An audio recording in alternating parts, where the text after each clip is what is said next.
Hello everyone, I'm Yumin Song, postdoc in this biomarker group. So today I'm going to talk about this paper published in FPJ Digital Medicine for today's journal club. So this is about finding a new biomarker based on wearable device which can represent our biological age. So as usual, let's start by reading this abstract.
Are you done? So do you have any comment on this abstract? Is it first trial or first method to catch that things?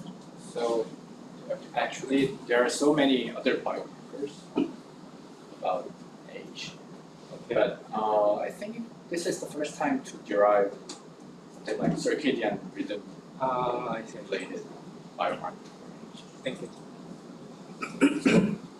So this question is very related to this key features of abstract and no explicit sentence. So maybe if they said, oh, there have been, so even the circadian rhythm is well known for related to age, but there's no other track. Biomarkers. Yeah. So it is US and UK. The study from UK and US, two countries. Oh yeah. So actually, the data set is full. Yeah. There are very large data set in UK called UK Biobank. Mainly I think for the global perspective, they need from America, Europe, Asia, and Pacific region. Oh, sorry. So if it is from the Pacific region, Asian countries, European countries, that means you can say that it is standard. Yeah, but yeah, you're correct. So this data, especially the UK Biobank data, is focused on UK people. Yeah, maybe this can be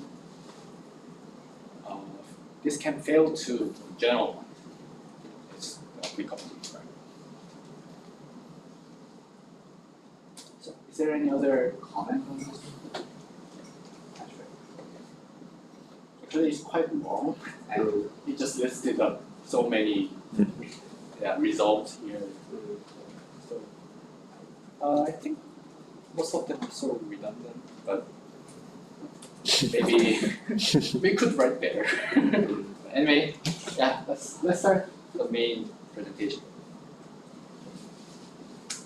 I think most of you already heard of some biological age. So let me introduce some terminology here. So chronological age is the age you know, the age in your ID card or passport. And there's also biological age, and maybe the real age of your body.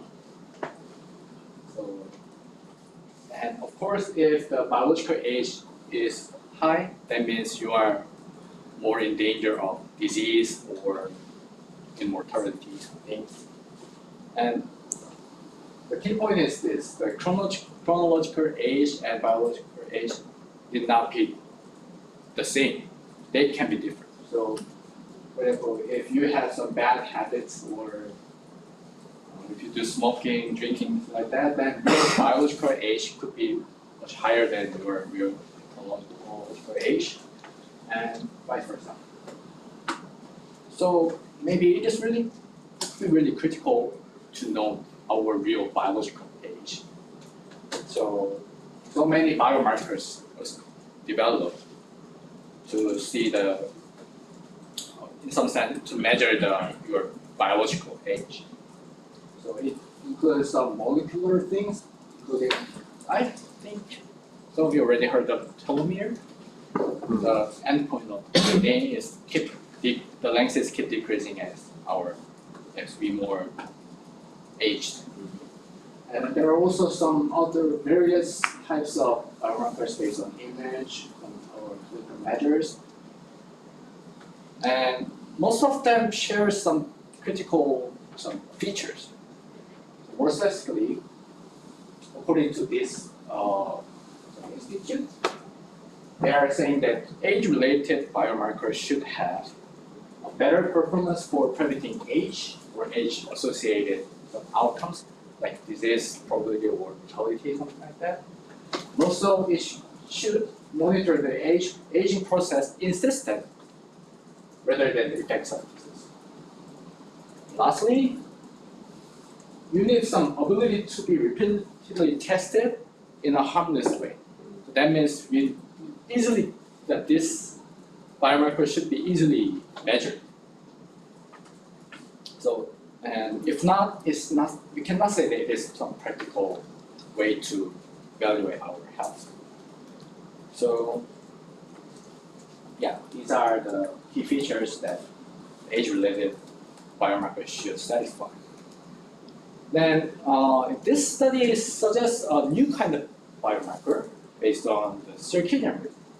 Actually, there have been so many studies that circadian rhythm is also closely related to our age. For example, according to this paper, they are saying that the young adults have this kind of circadian rhythm, but old adults have much kind of a very low amplitude or in some sense less robust rhythm here. So that means the circadian rhythm has a potential to represent or to predict our biological age. This is what I intended. So, and also one more, the key features required for biomarker. We need to easily measure the circadian rhythm. And recently, this is possible due to these wearable devices. So, in summary, so there's a big potential of this wearable-based circadian rhythm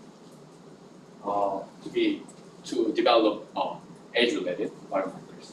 So this paper is about how can we develop this kind of biomarker. So, is there any question so far? Is it clear? Okay, then let me explain how we can derive that. So if you wear the wearable devices, usually these wearable devices have accelerometer, so you can measure your movement. And then you will get this kind of graph. Here, this is x-axis means the time in terms of hour, and y-axis is the activity count. So for example, in 1 minute, how many movement was measured? And you can see that there's some rhythmic pattern here. You can imagine that this time would be some sleep period, and this time would be your active period. And maybe if you see that, we can see some of this sinusoidal pattern. So some common way to analyze this wearable device, especially related to some circadian rhythm, is cosine fitting. It's called cosine method or cosine analysis. So we set this cosine function here, that we fit this model to this data, then like this. Then eventually what we can get is the parameters in this equation. More specifically, here M represents the measure. This is kind of the mean value of overall activity. And A is the amplitude. And you might think that if the amplitude is very high, that means you have more stronger rhythm or more healthier rhythm. And here, tau is the period, but we are considering the circadian rhythm. That means tau is nearly 24 hours. And also finally, this phi is the something called acro phase. So what the highest point of this activity is relative to the midnight, where this highest point is located. Acro phase means that. So from this wearable data, we can do this cosine analysis, and eventually we can get these parameters. And these parameters can be used as a feature to predict something. So, can I ask a quick question? Yes. Is that data is not can we call that data as a circadian rhythm? Some circadian rhythm feature of wearable data and stuff like that. Usually, There's something called circadian that kinds of things Yeah. called as or we sometimes called some activity rhythm. okay. Yeah. For circadian rhythm is a more broader concept that includes some body temperature rhythm I see. and hormone rhythms. I think We are mainly focusing on this activity. So in this paper they considered this UK biobank data, and you can see that the number of patients is very large. And with this data, they did the cosine analysis, and they first analyzed the correlation between this age and the estimated parameters. And you can see that definitely there's some trend or not some correlation between this age and the circadian parameters. That indeed represent that these parameters can be used to represent our biological age. So with this parameter, now we are going to develop a method which can derive our biological age. So as I said that the biological or biomarkers should have some power to predict some age-related things. The representative one is something like that, the mortality or lifespan. So we have this kind of data. So we have the time point where this wearable data was measured, and then we also have the data how long these people live after that. So for example, this person died at this time point, and this person is still alive at the end of the measurement. And for example, this person died at this time. Then here we want to check that whether this wearable data can, in some sense, predict this kind of period. So here, to do that, we're going to use something called survival analysis. And the main target of this analysis is the survival time. For example, we can say that this person's survival time is 5 years, and for this person, this survival time is larger than 10 years, like that. And for this one, it will be some 7 years, something like that. And to do the survival analysis, we need to know some concepts. So maybe, of course, we can consider the probability density function of this random variable t, and also we can also consider this survival function. This is nothing but the 1 minus CDF of this t. So in other words, this represents the probability that someone can live longer than this time t. And another thing called hazard function is defined as this one. So assuming that someone is survived until time t, what would be the probability that this person died within very short range? And we send this time range as 0, like 0 to. So this is called hazard function. And this concept plays a key role in survival. And also, if one is determined, actually the other one is already determined by other one. So let me explain. So maybe we can write the PDF of this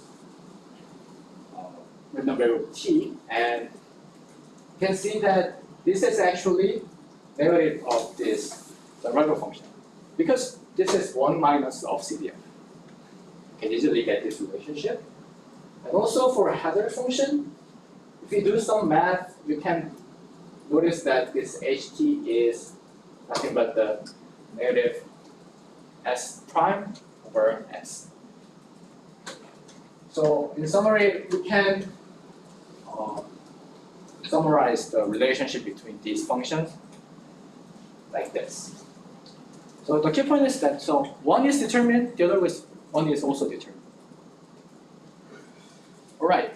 So with this survival analysis, we are going to check whether some variable data can be used to predict this heat conductivity.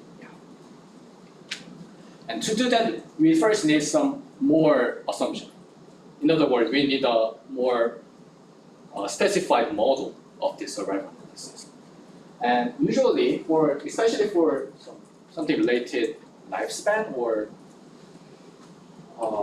this kind of mortality things, we usually use something called Gompert's model and with proportional error. So in this model, we assume that the hazard function, you said before, follows this equation.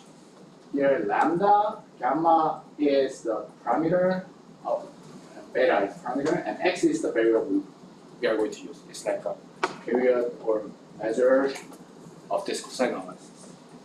And t is the time.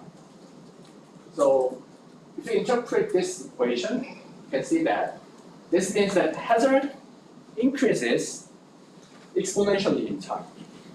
This is natural because we can expect that if our age is very large, we are easy to die, right?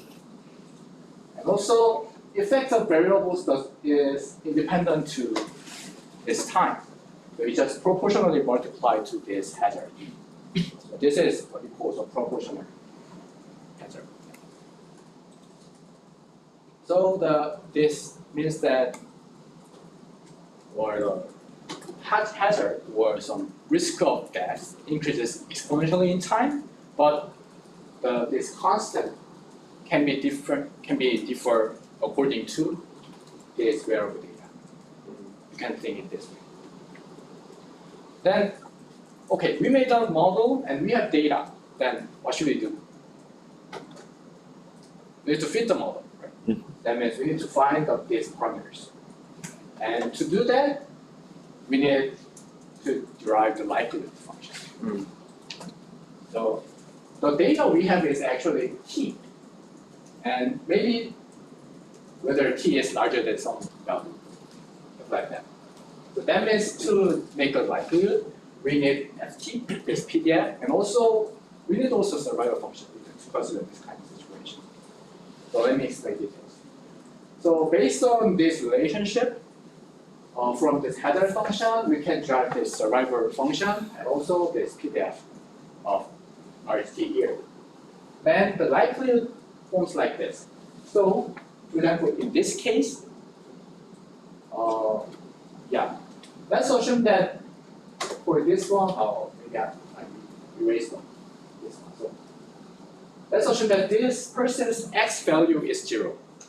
And we can see that this person's large t number is 5. Then we plug in 5 here, and then for x we plug in 0. And this is the likelihood of this person. And for the second one, we only know that this one's survival time is lower than 10. We don't know exact lifespan. So instead of this PDF, we use survival function. That means for this survival function, because we already know this is larger than 10, we plug in 10 here. And let's assume that the x value of this person is 3. Then we plug in 3 here. And in this way, we can calculate whole likelihood of person, and assuming that they are all independent, we multiply with them. And this function would be the likelihood function. Then by maximizing this likelihood function, we can find the optimal these parameters. This is how we can fit them. The 10 means the time window of your data? Oh yeah, you can think that. So we only measure, so we cannot measure infinite time. Okay. Yeah, so let's assume that we only measured only 10 years, but there could be some person who stayed longer than 10. And also, there is some cases, some person is excluded in the analysis. In the experiment, 영어 표현을 못하더라. So they could be out of the study in the middle of analysis. There is some possibility. In that case, yeah, this value could be less than 10. Thank you. So here we consider the lambda and beta value for population, not the individual. Oh yeah, we analyze population. So this is kind of assume that these people have shared the same features, excluding this wearable data. And yeah, they share the same baseline decrease, but the constant could be changed due to their wearable I forgot that what was the 3 and 0. Oh yeah, so actually I initially wrote that x equal to 3, x equal to x equal to 0, x equal to 3, x equal to 0 here. Yeah. Okay. Sorry, Thank you. this was my mistake. Yeah, sorry.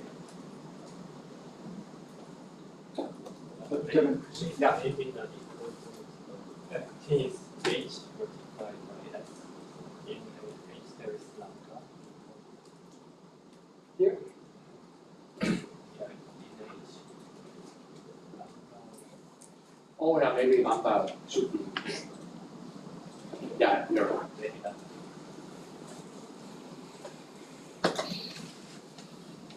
There's some possibility that I missed some parameters because I wrote by myself.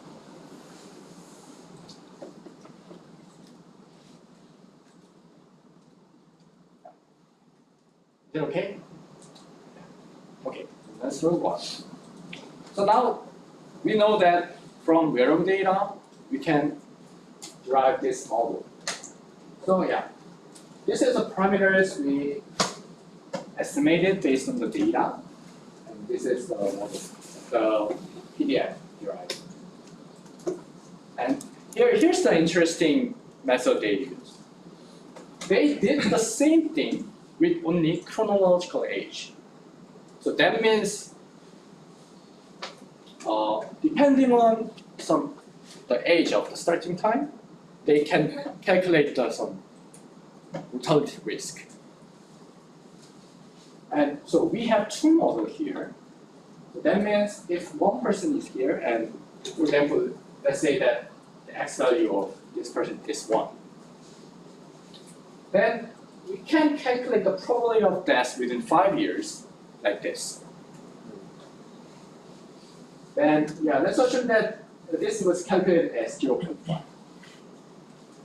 And then we find the age value leading to same risk of death, then maybe we can say that this age value represents that someone's biological age.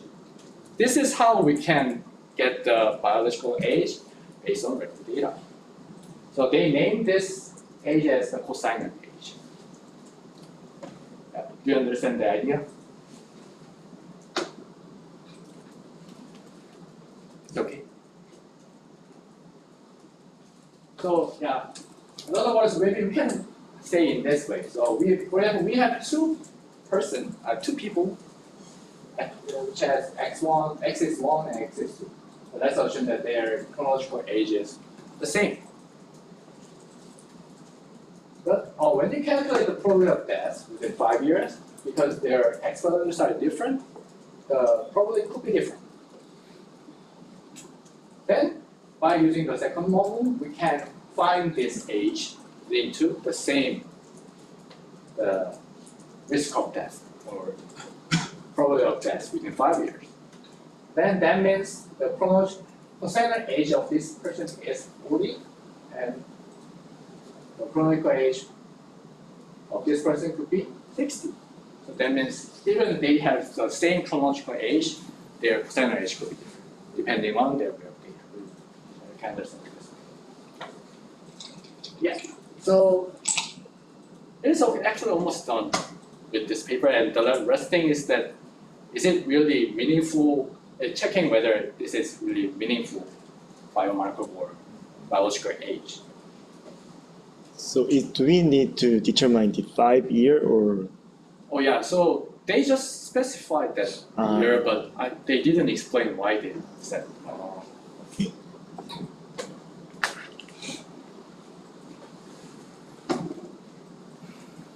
Another question? Then is the result sensitive to that 5 year, 10 year changing? Not sure. So they only mentioned 5 years. So maybe I was a reviewer of this paper, I would ask that.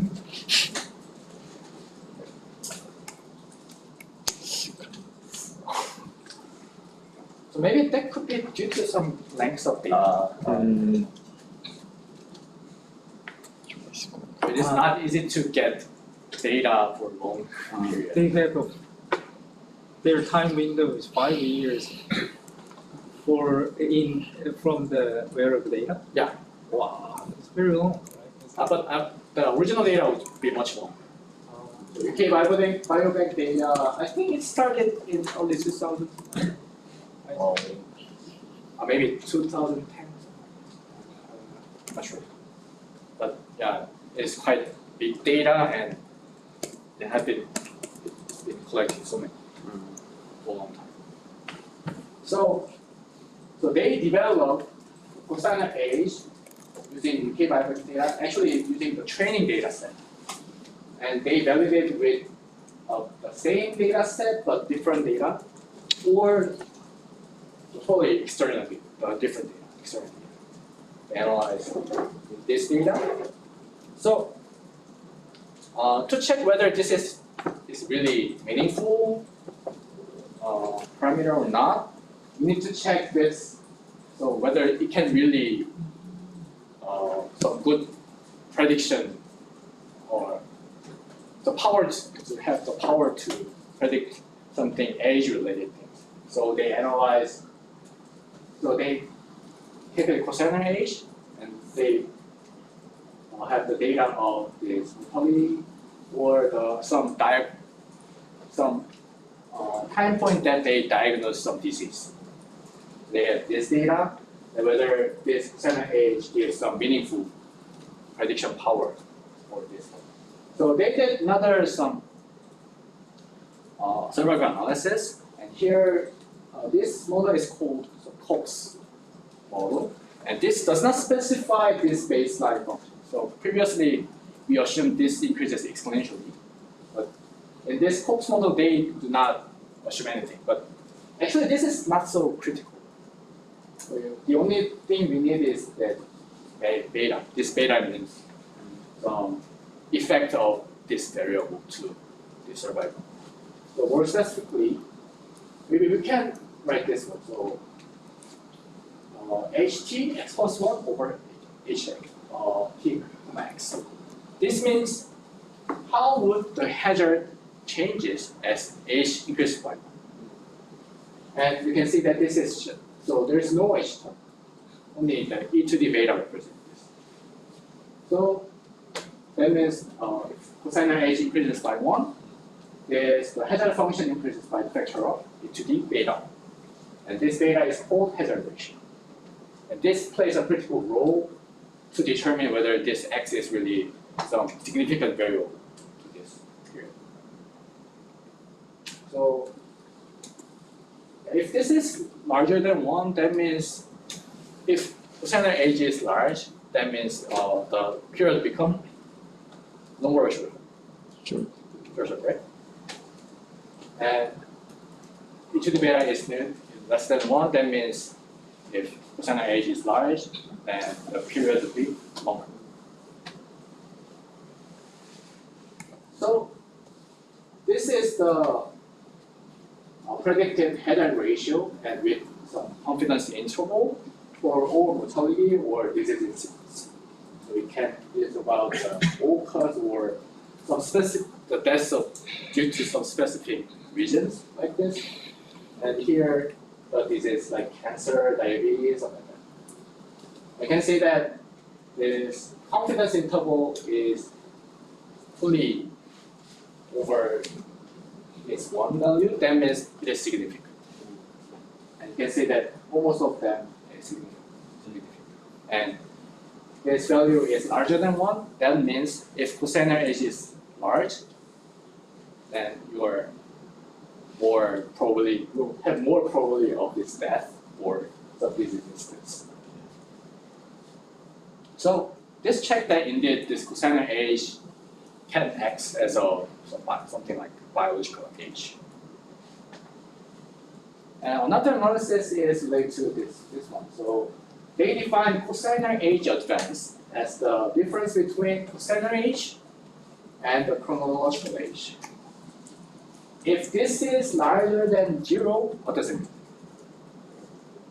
Then your biological age is larger than your current age. Then you are not healthy. So they did analysis, some spline regression with this cosine age advance and several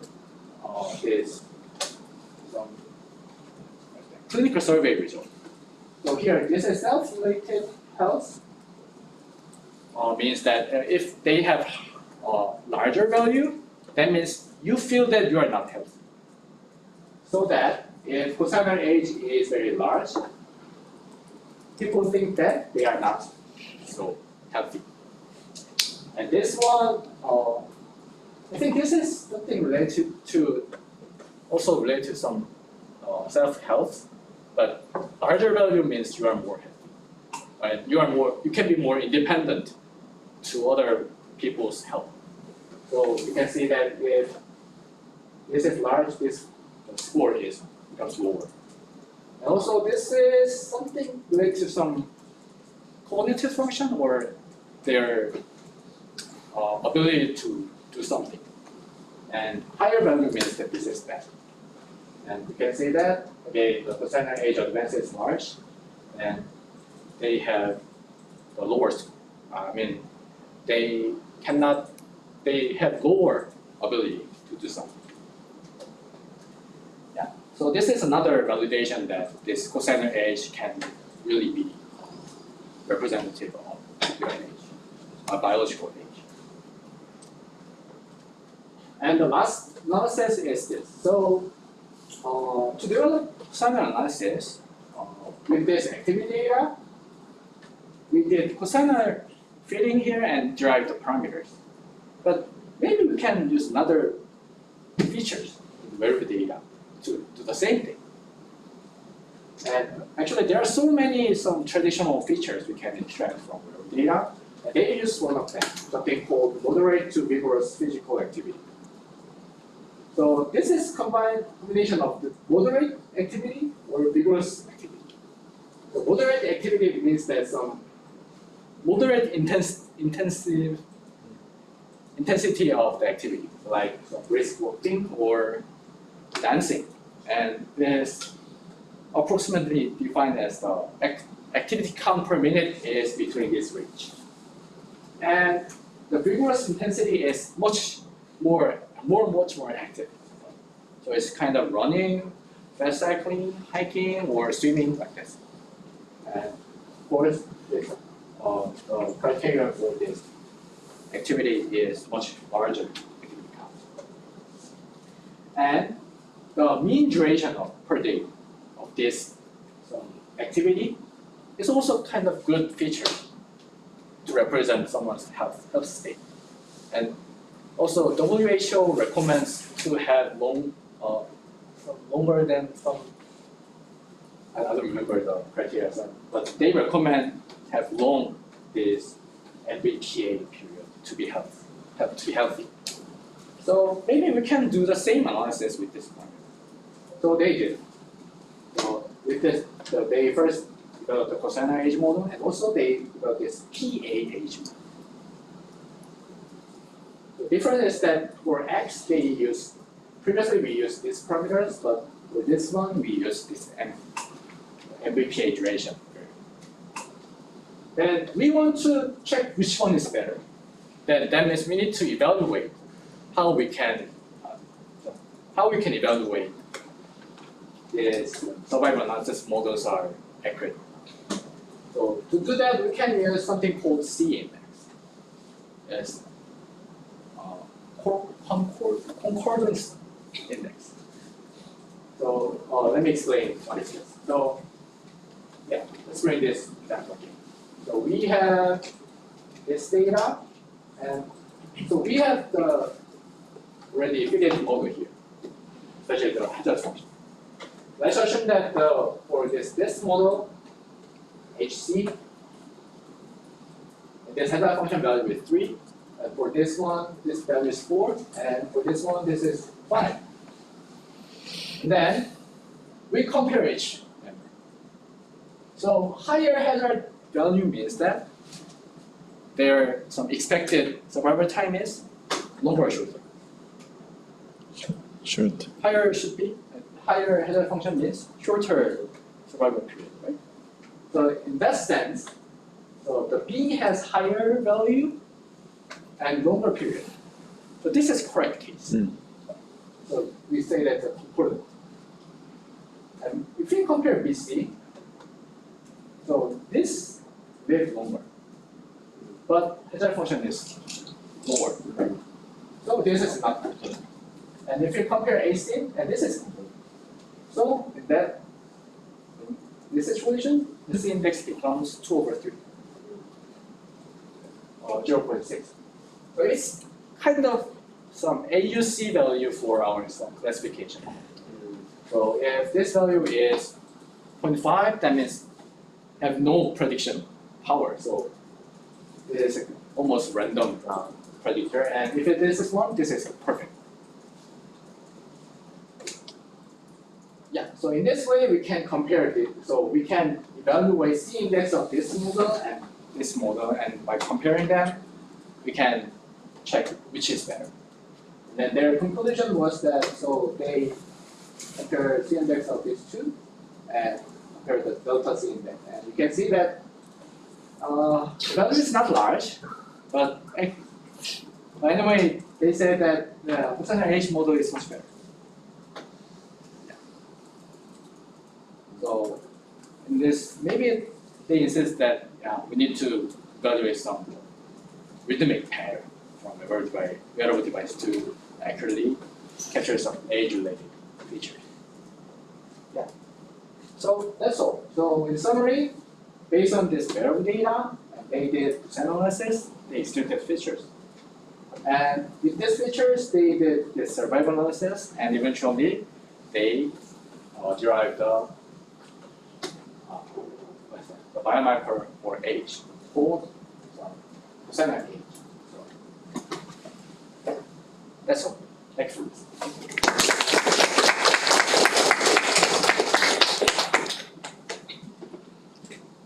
did they provide fitted value for beta? Oh yeah. Yeah. So, but I think they did not provide fitted value for. Oh here. Oh. Yeah, here. But they only provide shape and weight here. I think that these two models sharing the same shape and weight, maybe. So they didn't explain why they would do it. okay.